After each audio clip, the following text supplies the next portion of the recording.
आज सुबह सुबह मेरे साथ जो हुआ है ना, मैं बताती हूँ आप लोगों को। सुबह मैं जल्दी उठ गई थी और मैंने बाबू के लिए ब्रेकफास्ट रेडी किया। पनीर की भुर्जी बनाई हुई थी मैंने, इसमें शिमला मिर्च आलू प्याज डाला था, सॉरी आलू नहीं डाला था, प्याज टमाटर डाला था, और थोड़े से फ्रूट्स कट के उसका लंच रेडी कर लिया था। मैं भी खुद रेडी हो गई थी और बाबू को उठाने लगी तो मैं देखती हूँ मैसेज कि रुद्रा की छुट्टी हो गई है। मैंने बोला है, मैं टाइम देख रही थी रुद्रा को उठाने के लिए, तो मैंने जैसे ही मोबाइल देखा तो मैंने देखा कि रुद्रा की छुट्टी हो गई है। फिर मैंने ऐप खोल के देखा व्हाट्सएप, उसमें नोटिस आया हुआ था। फिर मैंने मुंह वगैरह धो ही लिया था, तो मैंने मस्त स्किन केयर किया और लेट गई। खूब सारी मैंने एडिटिंग करी और इतना गुस्सा आ रहा था ना यार, पहले पता चल जाता था और सो लेती करके, बट कोई ना, जल्दी उठने का हमेशा फ़ायदा ही होता है। तो मैं उठ गई थी तो सारा काम कर दिया था। बाबू भी उठ गया था और उठते ही उसने देखो क्या किया, लिखने लग गया था।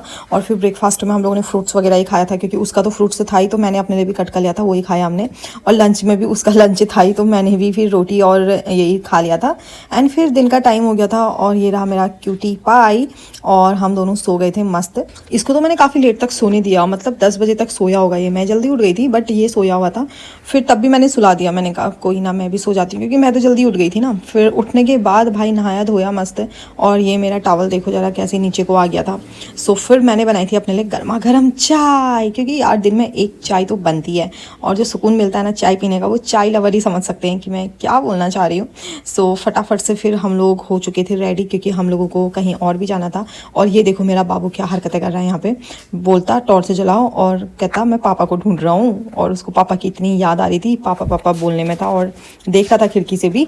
सो यार इसका तो ये चलते रहेगा। बट हम लोग हो चुके थे रेडी, क्योंकि हमें जाना था दूध लेने के लिए, तो हम दोनों चले गए थे दूध लेने के लिए। थोड़ा सा वॉक भी हो जाता है, काफ़ी अच्छा लगता है। और आज देखो, आज मैं इसको ना गेम्स के लिए मतलब नीचे फील्ड में नहीं लेके गई, आज हम लोग टेरिस पे आ गए थे, क्योंकि बहुत ज़्यादा रात भी हो गई थी, लेट हो गया था ना, आजकल दिन छोटे होने लग गए, तो ज़्यादा टाइम नहीं था कि वहाँ जाने का। तो मैंने कहा चलो टेरिस पे ही खिला देते हैं, क्योंकि यार दिन भर ना बच्चे बोर हो जाते हैं अंदर। तो मैंने कहा कि चलो फिजिकल एक्टिविटी कराना बहुत ज़्यादा ज़रूरी है। और भाई इन चींटियों ने मुझे जो परेशान करा है मैं बता नहीं सकती आप लोगों को। मेरी फ्रेंड ने मुझे एक हैक बताया था कि इसमें नींबू डालना तो चींटियाँ चले जाएंगी, तो मैंने नींबू डाल दिया था। और फिर मैं देखने लगी थी, ये देखो इसने पेपा पिग में क्या मस्त कलर कर रखा है, और गाड़ियों में भी काफ़ी अच्छा कर रखा है। फिर मैंने इसको दे दिया था काम, और मैं फिर डिनर बनाने की तैयारी में लग गई थी।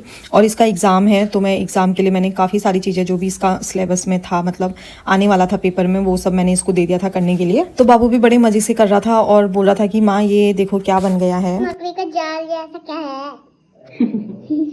मकड़ी का जाल जैसा बन गया, बनाओ फिर बनाओ, ऐसे बनता है ये। तो बाबू बोलता कि भाई ये मकड़ी का जाल जैसा क्या बन गया है। मैंने बोला हाँ बन ही गया। और फिर ना मैं नेक्स्ट मॉर्निंग के लिए जो है सब्जी काटने लग गई थी, और मैंने इसको काम दे दिया था, और मैंने फिर से चाय बना दी थी यार, क्योंकि जल्दी रूम में आ गए थे ना। और भाई फिर मैंने देखा चींटियों का क्या हाल है, चींटियां तो दुगनी हो चुकी थी। मतलब फिर मैंने इसके लिए जो मस्त सा मतलब सॉल्यूशन हो रहा है वो देखने के लिए आपको करना पड़ेगा मेरे चैनल को सब्सक्राइब, और वीडियो अच्छा लगा तो लाइक कर दो। Thank you so much for watching, bye.